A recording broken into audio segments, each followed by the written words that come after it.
사도 바울은 오늘 본문에서 고린도 교회가 파벌로 나뉘게 된 본질적인 이유를 아주 날카롭게 지적하고 있습니다.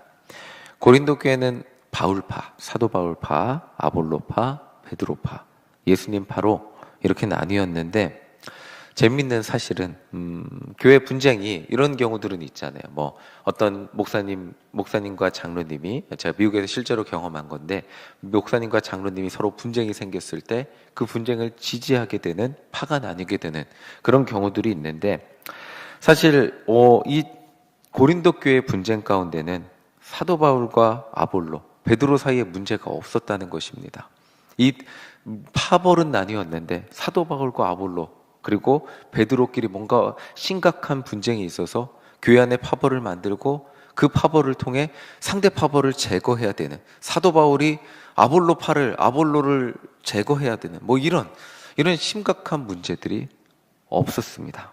그러니까 바울과 아볼로 사이에, 바울과 베드로 사이에 뭐 이런 문제가 있었던 것이 아니라 그냥 이 고린도 교회 교인들의 선호도 때문에 문제가 생겼다는 것입니다. 말도 안 되는 비유예요. 말도 안 되는 비유인데 여러분들 들으면 웃으실 건데, 일신교회 안에 담임 목사님파, 마정훈 목사파, 김도구 목사파, 그리고 심지어 조선군 전도사 파가 있다면 말도 안 되죠. 그렇죠? 헛웃음밖에 안 나옵니다. 근데 정작 저희 사이에는 아무 문제가 없어요. 전 담임 목사님을 좋아하고 담임 목사님도 저를 좋아하고 서로 아무 문제가 없는데 교인들이 나는 담임 목사님 좋아, 그리고 파벌을 심각하게 형성을 합니다. 나는 마정훈 목사가 좋아, 그리고 어떤 사람은 김도구 목사님 좋아, 어떤 사람은 조성군 전사가 좋아, 심지어 어떤 사람은 나는 박세롬 목사님이 좋아. 이렇게 파벌을 나뉘어서 서로 경쟁하듯이 서로 싫어하고 미워하고 뭔가 교회 안에 분쟁이 생긴다. 근데 막상 목회자들끼리는 아무 문제가 없어요. 기가 막힐 노릇이죠. 자, 고린도 교회의 모습이 이랬다는 것입니다. 정말 이 아무 문제가 없는데 이렇게 개인의 선호도에 따라서 나뉘었다면 교회를 이끌어 가야 되는 이 리더십의 입장에서는 굉장히 어이가 없으면서도 힘들었을 것입니다. 사실 이 제 비유가 말도 안 되는데 고린도 교회는 말도 안 되는 상황이 현실로 벌어졌다는 것입니다. 우리 6절 함께 읽어보겠습니다. 6절입니다. 우리 함께 읽겠습니다. 형제들아, 내가 너희를 위하여 이 일에 나와 아볼로를 들어서 본을 보였으니 이는 너희로 하여금 기록된 말씀 밖으로 넘어가지 말라 한 것을 우리에게서 배워 서로 대적하여 교만한 마음을 가지지 말게 하려 함이라. 아멘. 바울은 자신과 아볼로가 같은 것을 가르쳤다고 말을 하고 있어요. 그러니까 너희들은, 그러니까 당신들이죠. 당신들은 우리 둘을 다르다고 생각하고 있는데, 그리고 서로 다른 가르침을 전하기 때문에 서로 선호하는 그런 파당을 만들어서 교회를 나누고 있는데, 이런 모습은 내가 원하는 것도 아니고 아볼로가 원하는 것도 아니라고 말을 하고 있습니다. 자신과 아볼로가 가르쳤던 것은 교만하지 말라는 것, 교만하지 말라는 말이었음을 설명해 주고 있습니다. 사도 바울은 고린도 교회 교인들이 파당을 나뉘어서 서로가 좋아하는 사람들을 지지하게 된 이유, 그 이유를 바로 고린도 교회 사람들의, 이 파당을 만든 사람들의 교만, 조금 더 말하면 영적 교만 때문임을 지적하고 있습니다. 우리 8절 읽어보겠습니다. 8절입니다. 너희가 이미 배부르며 이미 풍성하며 우리 없이도 왕이 되었도다. 우리가 너희와 함께 왕노릇하기 위하여 참으로 너희가 왕이 되기를 원하노라. 이 말이 굉장히 뭔가 뼈가 있는 말입니다. 너희가 이미 배부르고 이미 그러니까 고린도 교회 안에서 너희들은 배부르고 가질 것을 다 가지고 힘을 얻고, 그리고 여기 이 말이 뒤에 보시면 우리 없이도, 지금 당신들은 우리의 이름을 이용해서 파당을 만들었는데 그 파당 안에는 우리가 있는 것이 아니라 우리 없이 왕이 되었다고. 사도 바울, 내 이름을 이용해서 당신들이 왕이 되었는데 그 파당 안에는 내가 없이 당신들이 왕, 아볼로의 이름을 이용해서 당신들이 왕이 되었는데 그 파당의 왕은 아볼로가 아니라고 당신들이 왕이라고 말을 하고 있습니다. 고린도 교회 교인들이 바울을 지지하고 아볼로를 지지하고 베드로를 지지하고 사실 어떤 사람은 나는 누군가를 지지하고 이런 거 싫으니까 예수 그리스도만 지지한다고 말을 하는데, 그 배경에는 고린도 교인들의 영적인 교만이 가장 큰 원인이었다는 것을 사도 바울은 아주 날카롭게 지적하고 있습니다. 8절을 보면 아주 냉철하게 이게 어떻게 보면 비꼬고 있는데, 너희들은 우리를 내세워서 교회의 파당을 형성하고 있으나 사실은 우리가 사도 바울을 파를 만들었는데 내가 왕이 아니고 당신들이 왕이 되어서 내 이름을 이용하고 있지 않냐고 말하고 있는 것입니다. 이 말은 정말 우리를 지지하고 우리의 가르침이 다르고 우리의 신학이 달라서 피치 못할 사정으로, 정말 그 가르침이 다르니까 사람들의 마음이 어쩔 수 없이 피치 못할 사정 때문에 나뉘어진 것이 아니라 이미 여러분들의 마음은 나뉘어져 있었고, 그 나뉘어진 마음의 원인은 당신들이 스스로 대장이 되려고 했기 때문이고, 그 대장이 되려고 하는데 사람들이 모여야 되잖아요. 사람들이 설득해서 그 주장에 붙어야 되잖아요. 그 붙으려면 가장 설득력 있는 게 뭐예요? 나는 사도 바울을 지지한다. 나를 지지해 주세요. 나는 베드로를 지지한다. 그러니까 나는 저 사람과 달라. 베드로의 말이 맞는 것 같아. 그럼 나를 지지해 주세요. 또 어떤 사람은 그 사도 바울파 베드로파 싫으니까 나는 아볼로를 지지한다. 나를 지지해 주세요. 라고 했던 마음이, 대장이 되고 싶었던 마음이, 그것이 교회의 파벌의 원인이고, 그 마음의 사실상 가장 큰 원인을 파고 들어가다 보면 영적인 교만, 왕이 되고 스스로 왕이 되고자 했던 마음이 여러분들 안에 있었다는 것을 말하고 있습니다. 당신들이 교회의 왕이 되고자 했다는 것을 아주 날카롭게 지적하고 있습니다. 조금 더 쉽게 설명하면, 나는 바울을 지지한다고 하면, 바울을 지지하는 사람들을 모여라라고 하면, 교회 기존의 질서가 있었잖아요. 어떤 리더십이 있었잖아요. 그 리더십 안에서 대장이 되지 못했던 사람들, 그 사람들은 새로운 뭔가 질서를, 대장이 되고 싶었던 사람들이 나는 바울을 지지해. 그러니까 원래 교회의 질서 여기 아니라 우리는 새롭게 바울을 지지하는 사람들을 함께 모아보자 라고 하면서 대장 노릇을 할 수 있었다는 것입니다. 또 그런 무리들이 힘을 가지는 것이 보기 싫은 사람들, 아니면 저렇게 해도 되네 하는 사람들이 또 새로운 파당을 만들고, 나는 베드로를 좋아하니까 베드로 좋아하는 사람들을 모여봐. 그리고 나는 아볼로를 좋아하니까 아볼로 좋아하는 사람들을 모여봐. 그리고 새로운 무리가 되고 힘이 생겼다는 것입니다. 그렇게 자신들이 교회 안에서 왕이 되고자 했던 사람들이, 그런 무리가 바울의 이름을 이용해서, 아볼로의 이름을 이용해서, 베드로의 이름을 이용해서, 심지어 예수님의 이름을 이용해서 파당을 만들고 교회를 나누었다는 것입니다. 이들은 바울을 지지한다고 했지만, 베드로를 지지한다고 했지만, 아볼로를 지지한다고 했지만, 또 심지어 예수님을 지지한다고 했지만, 이들의 대장은, 그러면 대장이 바울이어야 되잖아요. 그런데 이들의 대장은 바울이 아니었어요. 아볼로도 아니었고 베드로도 아니었고 예수님도 아니었습니다. 이들의 대장은 자기 자신들의 뜻이었습니다. 자신들이 교회 안에서 대장이 되기 위해서 사람들이 혹하고 모여줄 만한 이름이 필요했던 것입니다. 그 이름이 바울이죠. 그 이름이 베드로고, 그 이름이 아볼로고, 그 이름이 예수 그리스도였습니다. 그래서 사도 바울은, 당신들은 우리 이름으로 파벌을 만들고 그 파벌을 통해 왕노릇하고 있다고. 그 파벌을 통해 왕노릇하는 사람이 내가 아니라 그 파벌을 만든 당신들 아닙니까? 라고 아주 날카롭게 지적하고 있는 것입니다.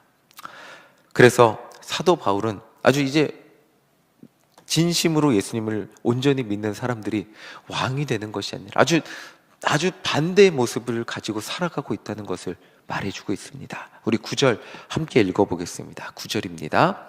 내가 생각하건대 하나님이 사도인 우리를 죽이기로 작정한 자 같이 끄트머리에 두셨음에 우리는 세계 곧 천사와 사람에게 구경거리가 되었노라. 아멘. 당신들이 파벌의 대장으로 여기는 우리라 그러잖아요. 그 우리가 바울, 베드로, 아볼로, 이 사도들, 복음을 전하는데 최전선에 있는 사람들, 사도인 우리를, 하나님은 우리를 어떻게 대하냐면요, 당신들은 왕처럼 교회 안에서 우리의 이름을 이용해서 뭔가를 누리며 살아가는데, 실상 우리는 천사와 사람에게 구경거리가 된 것 같은 낮은 모습으로 왕은커녕 가장 바닥에 예수님의 복음을 전하기 위해서 가장 낮은 모습으로 살아가고 있다는 것을 9절에서 말해주고 있습니다. 정말 당신들은 우리 이름을 이용해서 교회 안에서 파벌을 만들고 권력을 줬고 사람들의 지지를 얻고 무언가를 누리며 살아가지만 그 파벌의 이름의 대장인 우리는 권세는커녕 예수님을 전하기 위해서 세상 속에서 가장 낮은 자의 삶을 살아가고 있습니다. 낮은 자의 삶이라고 하니까 그것조차 어감이 좋은데 사도 바울의 표현으로는 천사와 사람에게 구경거리가 된 사람, 13절을 보면 세상의 더러운 것과 만물의 찌꺼기같이 되는 삶, 정말 낮아도 어떻게 이렇게 낮을 수 있을까 싶은 그런 삶을 살고 있다고 말하기까지 합니다. 우리 11절부터 13절까지 쭉 얼마나 낮은 삶을 살아가고 있는지 11절부터 13절까지 쭉 한번 읽어보겠습니다. 우리 함께 읽겠습니다. 바로 이 시각까지 우리가 줄이고 목마르며 헐벗고 매맞으며 정처가 없고 또 수고하여 친히 손으로 일을 하며 모욕을 당한 즉 축복하고 박해를 받은 즉 참고 비방을 받은 즉 권면하니 우리가 지금까지 세상의 더러운 것과 만물의 찌꺼기같이 되었도다. 아멘. 당신들은 우리의 이름을 이용해서 왕이 되었고 교회 안에서 권세를 누리고 교회 안에서 파당을 만들고 사람들의 지지를 얻는데, 그런데 우리는 그 파당의 그 대장인 것 같은 우리는 여러분들의 지지를 얻어서 무언가 편해지기는커녕 예수님의 이름을 전하기 위해서 줄이고 목마르고 헐벗고 매를 맞고 정처 없이 떠도는 삶을 살아가고 있습니다. 예수님을 전하면서도 먹고 살기 위해 일을 하고 예수님을 전하기 위해 모욕을 당하고 예수님의 이름으로 열심히 최선을 다해 복을 빌어주어도 예수님 이름 때문에 모욕을 당하는 삶을 살고 있습니다. 우리는 사람들에게, 세상에서 세상의 더러운 것과 만물의 찌꺼기같이 여겨지는 삶을 살고 있습니다. 당신들은 그렇게 무언가를 누리기 위해서 교회에 파당을 만드는데 우리는 그렇게 예수님을 전하기 위해 가장 낮은 삶을 살고 있다고 말하고 있습니다. 그러나 그럼에도 불구하고 우리는 세상에서 가장 복된 소식, 예수님의 십자가 구원의 소식을 포기하지 않고 전하며 살아가고 있습니다. 그런데 당신들은 왕이 되기 위해서 세상에서 가장 영향력 있어 보이는 이름을, 온갖 이름을 사용해서 당신들의 권세를 누리려고 살아가고 있지 않습니까? 라고 아주 날카롭게 지적하고 있습니다. 우리 10절 읽어보겠습니다. 10절입니다. 함께 읽겠습니다. 우리는 그리스도 때문에 어리석으나 너희는 그리스도 안에서 지혜롭고 우리는 약하나 너희는 강하고 너희는 존귀하나 우리는 비천하여. 아멘. 이 비꼬고 있는 말이에요. 우리는 그리스도 때문에 어리석대요. 어리석은 거 몰라서 그렇게 삽니까? 예수님 전하기 위해서 어리석게 된 거예요. 그런데 너희는 그리스도 안에서 세상에서 가장 지혜로운 척한대요. 우리는 예수님 전하기 위해서 가장 약한 모습으로 살아간대요. 너희는 예수님의 이름을 이용해서 강하게 살아간대요. 우리는 비천함을 감당해서 예수님을 전하며 살아가는데 너희는 존귀하게 되기 위해서 예수님의 이름을 이용하고 있다고 말을 하고 있습니다. 정말 사도 바울은 원하지 않았지만 고린도 교회에서 파벌이 대장이 된, 아니 파벌의 이름을 빌려주게 된 정말 바울, 아볼로, 베드로의 삶은 대장이 되어서 무언가를 누리는 그런 삶은커녕 반대로 그리스도를 전하기 위해 만물의 찌꺼기같이 여겨지는 삶을 살아가고 있었습니다.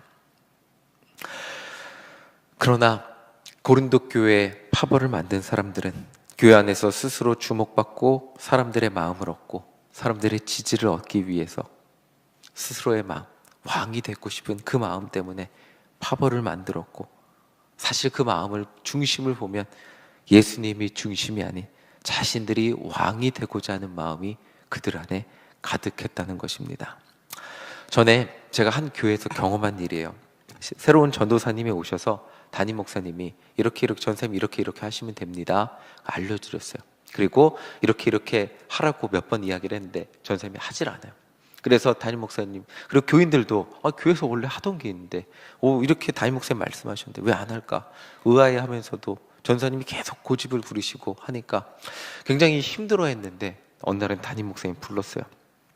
그리고 담임 목사님이 왜 전사님 이렇게 하지 않아요? 라고 물어보니까 하나님이 그렇게 하지 말래요 라고 대답을 하셨어요.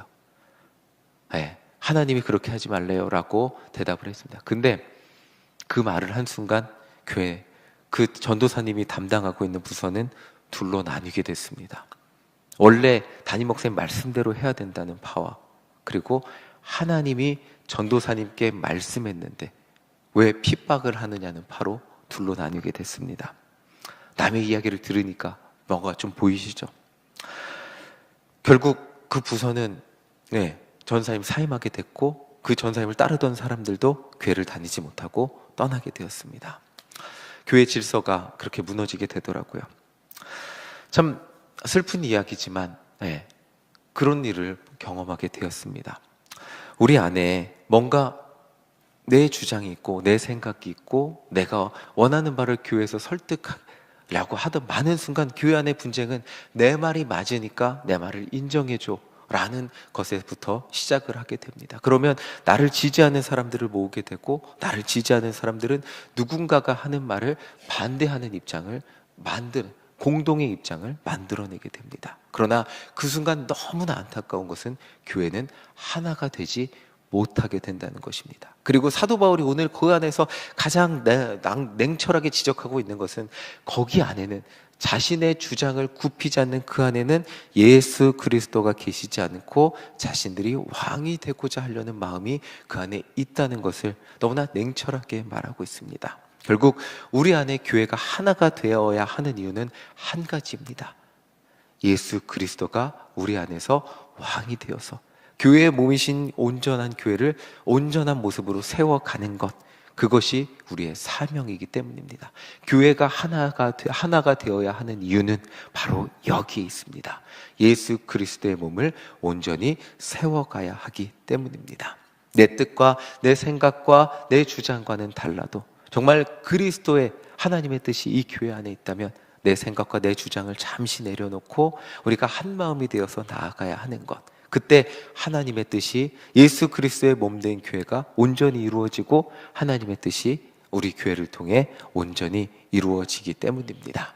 내 생각과 달라도 내 주장과 달라도 내 주장이 우리 교회 안에 관철이 되지 않아도 내 생각은 이런데 정말 사람들이 내 생각을 인정해 주지 않는 것 같아도 정말 내 생각을 내려놓을 때 그때 그리고 내가 하나님의 뜻을 위해 함께 기도하며 나아갈 때 이 교회는 예수 그리스도의 몸된 교회로 완성이 될 줄 믿습니다. 정말 하나님의 뜻을 위하여 우리가 함께 기도하며 하나님의 뜻을 모아 정말 열방과 세상 가운데 이 지역 가운데 우리 표어처럼 빛이 되는 교회로 나아가는 우리 모두가 되시기를 간절히 소망합니다. 2026년 복음의 빛을 이 땅 가운데 비추며 함께 기도하며 나아가는 우리 모두가 되시기를 간절히 소망합니다. 아멘.